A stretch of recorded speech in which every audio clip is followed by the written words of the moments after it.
नमस्कार, मैं साधना पांडे मार्गदर्शन पे आपका स्वागत करती हूँ। दोस्तों, मैं बात करूँगी, आपके कुछ प्रश्न हैं उनका जवाब दूंगी। यानी कि ये प्रश्न जो है वह आपके जवाब और मेरे द्वारा मेरे ज्ञान अनुसार दिए हुए आपको जवाब है।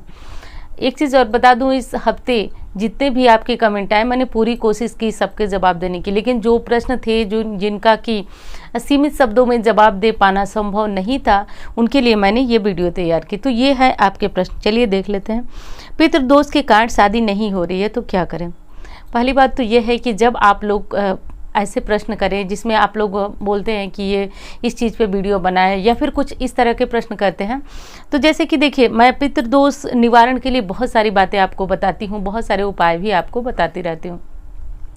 तो ऐसे मेरे मन में एक संदेह आता है कि यदि आप मेरे नए सब्सक्राइबर हैं तो आप लिखें कि नए सब्सक्राइबर हैं, तो मैं जान जाऊंगी कि आपने इसके पहले कोई वीडियो नहीं देखी, मुझसे नहीं जुड़ी थी। तो मैं उस अनुसार आपको कुछ उपाय बताऊंगी, कुछ वीडियो के लिंक शेयर करूंगी।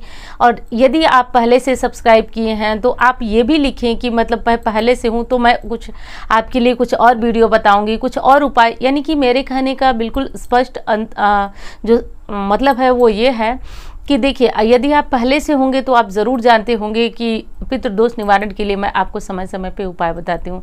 तो बस मुझे यही जानना होता है कि आपको किस तरह के कैसे उपाय बताऊँ, वीडियो के माध्यम से दूँ या फिर कमेंट में दूँ। यदि आप पुराने सब्सक्राइबर हैं तो आपको कमेंट में जवाब दे दूँगी और आप जान जाएंगे कि मैं आपसे कहना क्या चाह रही हूँ। तो देखिए, सबसे पहला जो प्रश्न था वो ये था कि पितृदोष के कारण शादी नहीं हो रही है तो क्या करें। तो पितृदोष निवारण के लिए मैं प्रति अमावस्या आपको उपाय बताती हूँ, लेकिन चलिए आप इस वीडियो से भी जान लीजिए कि आपको यदि घर में पितृदोष लगा हुआ है तो आपको क्या करना चाहिए। देखिए, ये तो बात बिल्कुल स्पष्ट है कि यदि देवदोष यानी कि देवता का श्राप दोष यदि आपको लगा हुआ है तो वो समाप्त हो सकता है, लेकिन पितृदोष यदि लगा हुआ है और ऐसे में हम कोई इच्छा कर रहे हैं कि हमारी कोई कामना पूर्ण हो जाए। देखिए, पितृदोष का अर्थ क्या होता है, साधारण शब्द में आप समझिए। पितृदोष यदि लगा होता है तो आपस में भाई भाई की नहीं बनती है, घर में बहुत ज़्यादा कलह होता है, बच्चों के विवाह नहीं होते हैं, और जो लोग विवाहित हैं उनकी संतान नहीं, यानी कि संतान वृद्धि जो है इस तरह के पितृदोष के कारण रुक जाती है। तो ऐसा यदि किसी के पास किसी के यहाँ हो रहा है तो आपको क्या करना चाहिए कि जो कार्तिक महीने में जो पितृदोष की शांति कराई जाती है पितृपक्ष में, वो जरूर करा लें। प्रति अमावस्या के दिन देखिए, पितरों के नाम से आप पीपल वृक्ष के पास कुछ भोजन करा सकते हैं। भोजन नहीं करा सकते हैं तो आप ब्राह्मण के लिए कुछ न कुछ दान निकालें और प्रति अमावस्या के दिन पीपल वृक्ष की पूजा करें, मीठा जल चढ़ाएं। इससे पितृ कोई जो आत्मा होती है वो तृप्त होती है और उन्हें शांति मिलती है, और जैसे ही उन्हें शांति मिलेगी आपको अपने कार्य में प्रगति दिखाई देने लगेगी। दूसरा सवाल था कि श्रृंगार की सामग्री मंदिर में चढ़ाने के बाद क्या करें, यानी कि प्रदोष के दिन वो श्रृंगार की सामग्री मंदिर में चढ़ाती हैं माता गौरा को, तो ऐसे में वो क्या करें, घर ले आएं या फिर इस सामग्री को मंदिर में ही छोड़ दें। तो देखिए, जितने भी हमारे सुहाग से जुड़े हुए व्रत हैं उसमें हम माता गौरा को सुहाग सामग्री अर्पित करते हैं। तो ऐसे में बहुत बड़ा प्रश्न होता है, संशय भी होता है हमारे मन में कि जो सामग्री हमने माता को अर्पित की उसे क्या करना चाहिए। तो सबसे पहली बात ये जान लें कि जो सामग्री उनको अर्पित की है माता को वो प्रसाद है, और जैसे आप प्रसाद माता को अर्पित करते हैं तो वो चीज़ें स्वयं भी ग्रहण करते हैं। तो ठीक उसी तरह से आपकी चढ़ाई हुई श्रृंगार सामग्री है। यदि मंदिर में पुजारी जी बैठे रहते हैं और वो सामग्री को रख लेते हैं तो वो अलग चीज़ है, क्योंकि अलग अलग मंदिरों में मैंने देखा है अलग तरह के नियम होते हैं। हरतालिका तीज पे मैंने देखा कुछ जगहों पे जो मंदिर होते हैं वहाँ पे बहुत सारे जो पंडित जी लोग बैठे रहते हैं वो श्रृंगार सामग्री रख लेते हैं और अपने अनुसार कुछ न कुछ आंचल में महिलाओं को देते रहते हैं। जैसे किसी के हिस्से में चूड़ी आती है, किसी में कंघी, किसी में बिंदी, किसी में लिपस्टिक, तो कुछ न कुछ वो किसी और की सामग्री आपको देते हैं, तो वो भी प्रसाद हुआ, लेकिन आपकी सामग्री वो रख लेते हैं। तो अब आपके यहाँ देख लीजिए कि कैसे क्या हो रहा है, और यदि कोई बाध्यता नहीं है तो आप श्रृंगार सामग्री घर ला सकती हैं, कोई समस्या नहीं। आप उसमें से खुद भी इस्तेमाल कर सकती हैं और अपने बड़े और बुजुर्ग जो भी आपके मम्मी चाची जो भी हैं आप उनमें से उस सामग्री में से दे सकती हैं। नहीं देना चाहे तो आप स्वयं भी इस्तेमाल कर सकती हैं, क्योंकि साधारण सी बात है कि वो माता का प्रसाद है और हम प्रसाद को ग्रहण कर सकते हैं। अगला प्रश्न है कि क्या सोमवार की शाम को नमक खा सकते हैं या नहीं खा सकते हैं। और अपने घर में शिवलिंग रख करके पूजा कर सकते हैं या नहीं। देखिए, इस पे तो मुझे लग रहा है कि मैं बहुत सारी वीडियो बनाई हूँ और आपको बात भी बताती रहती हूँ। घर में शिवलिंग रखने में क्या दिक्कत है, क्या दोष है? कुछ भी दोष नहीं, बस दोष जो है वो ये है कि अंगूठे के आकार से बड़ा शिवलिंग हमें घर में नहीं रखना चाहिए। तो ये बात मैं आपको हमेशा बताती हूँ। अभी यानी कि रविवार के दिन मैंने ये वीडियो एक पोस्ट की है जिसमें आपको बताया कि घर में आप सावन में शिवलिंग लाते हैं और किस प्रकार से उनकी पूजा करते हैं तो स्वयं में वो प्राण प्रतिष्ठित हो जाता है। तो आप जरूर शिवलिंग लाएं और उनकी पूजा करें। और इसी मतलब इन्हीं का एक प्रश्न था कि क्या सावन में शाम को नमक खा सकते हैं या नहीं। तो देखिए, शिव महापुराण के अनुसार तो यही कहा गया है कि इस व्रत में नमक का सेवन नहीं करना चाहिए। लेकिन यदि आपको कोई समस्या है, शारीरिक समस्या है, तो ऐसे में आप सीधा नमक का इस्तेमाल कर सकते हैं।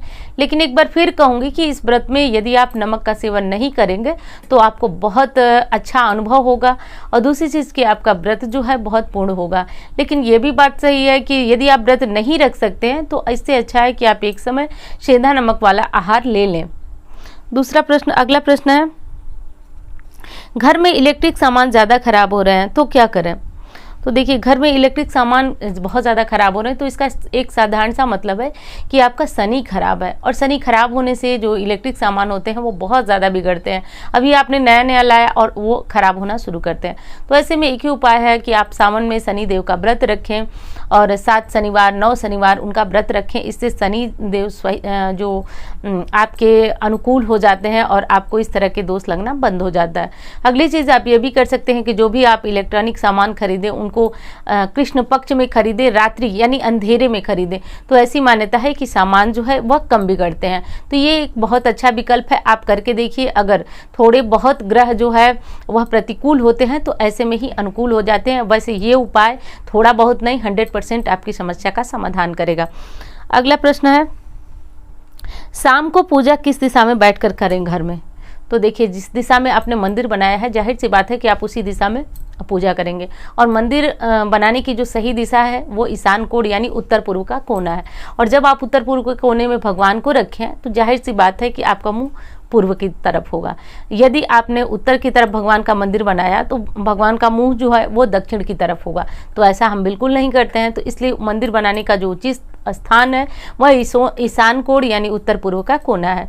तो आपने जिस दिशा में भगवान का मुख किया हुआ है उनके सामने आप बैठ करके साधना आराधना करें। अब रही बात कि जैसे कोई बाहर पूजा कर रहे हैं, आप पीपल वृक्ष की पूजा कर रहे हैं, तो ऐसे में शाम का दीपक जब आप जलाएंगे तो पश्चिम मुखी होकर के दीपक जलाएंगे और पूर्व की तरफ जो है सुबह में करके मुख आप पूजा करेंगे। कोई जो है कि उत्तर पूर्व यानी कि ईशान कोण में उनके यहाँ स्थान नहीं होता है तो वो पश्चिम में भी भगवान का मंदिर बनाते हैं। तो ऐसे में जब आप पश्चिम में बनाएंगे तो भगवान का मुख पूर्व में होगा और पूजा करते समय आपका मुख पश्चिम में होगा। तो इस दिशा में भी करके आप भगवान की पूजा कर सकते हैं। वैसे भगवान की पूजा यदि आप चाहें माँ लक्ष्मी का कोई मंत्र जपना, पूजा करना, तो उत्तर दिशा में भी आप कर सकते हैं। लेकिन भगवान का मुख कभी भी दक्षिण दिशा में न रखें, इस बात का ध्यान रखें। दक्षिण दिशा यमराज की दिशा मानी जाती है। दक्षिण दिशा में आप हनुमान जी की मूर्ति रख सकते हैं। दक्षिण मुखी हनुमान जी श्रेष्ठ और शुभ माने जाते हैं। बाकी अन्य किसी देवता की मूर्ति आप दक्षिण की तरफ मुंह करके न रखें। तो दोस्तों, ये बहुत छोटी सी जानकारी थी और उम्मीद करती हूँ जानकारी आपको अच्छी लगेगी। मिलती हूँ इसी तरह की वीडियो के साथ। धन्यवाद।